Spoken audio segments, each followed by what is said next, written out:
એક જગ્યાએ સપ્તશતી કહે છે, દેવતાઓ જઈને દેવીને કહી રહ્યા છે કે દેવી, અમે જાણી ગયા છીએ કે તમે આ જે રાક્ષસોને પણ મારો છો એ એમના પ્રત્યે કરુણાના કારણે જ મારો છો.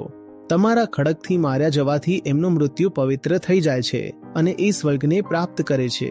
રક્તબીજને સમાપ્ત ન કરો તો તે પોતાના માટે વધારે મુશ્કેલી જ ઊભી કરશે ને.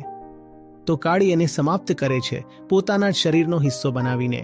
આવ, તારું લોહી હવે મારું લોહી બની ગયું, તારું શરીર હવે મારું શરીર થઈ ગયું.